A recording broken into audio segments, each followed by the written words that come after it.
Salut tout le monde, je suis vraiment content de vous retrouver. Aujourd'hui, j'ai une bonne question pour vous. Avez-vous l'impression que vous subissez votre vie? Que votre identité là, est ancrée puis que vous pouvez rien y faire? Ben, j'ai une bonne nouvelle pour vous. C'est possible de modifier son identité, de la recréer comme vous le voulez. Puis une fois qu'on recrée notre identité, c'est ce qui va changer la réalité dans laquelle on vit. Je vous explique comment ça fonctionne, vous allez voir, c'est quand même assez simple. Tout part d'une pensée. Si par exemple, quand vous étiez jeune, vous étiez à l'école, ça n'allait pas nécessairement bien pour vous, vous êtes répété souvent, ben, je suis pas bon à l'école, c'est pas fait pour moi, c'est vraiment pas, je suis pas quelqu'un de studieux.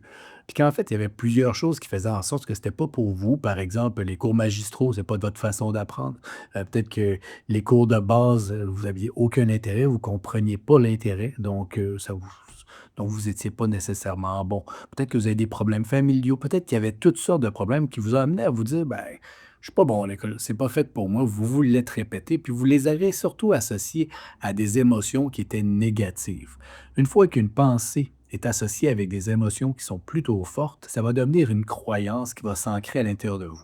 Ensuite, il va y avoir une petite partie dans votre tête qui est comme un GPS là, qui se trouve dans le tronc cérébral qui s'appelle le SAR, le système d'articulation réticulaire, qui lui, là, sa job, ça va être de trouver les preuves de ce que vous croyez, de ce que vous pensez.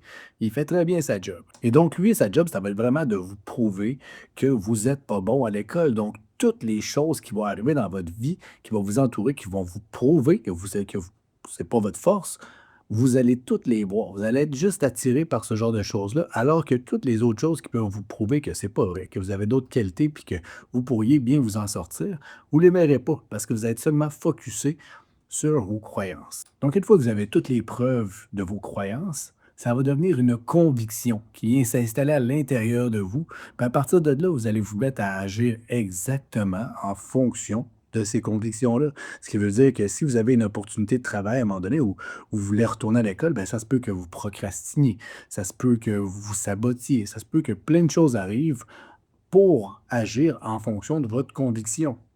La bonne nouvelle, c'est que, vous êtes pas brisé. Il y a moyen de venir modifier ça. Tout d'abord, c'est lorsqu'on va avoir une pensée qui est récurrente par rapport à quelque chose qu'on trouve qui nous correspond pas, qui correspond pas à ce qu'on veut devenir.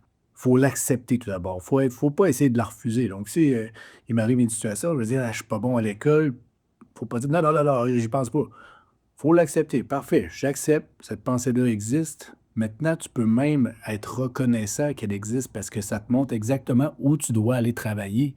Faut que tu sois content de te dire, ben, je sais sur quoi mettre mon emphase. Puis une fois que tu sais sur quoi mettre ton emphase, il te suffit seulement de recréer une nouvelle pensée que tu vas associer même avec des sentiments positifs.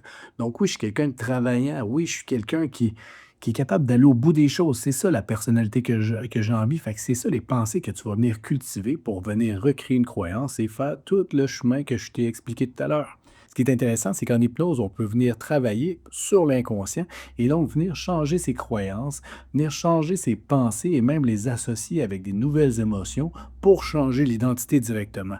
C'est vraiment très puissant, puis c'est ce qui fait que l'hypnose est aussi intéressante. Donc la chose à retenir, là, c'est qu'il n'est jamais trop tard pour réécrire son histoire. Sur ce, je vous dis à bientôt. N'hésitez pas à liker, à partager au maximum et on se revoit bientôt. Ciao!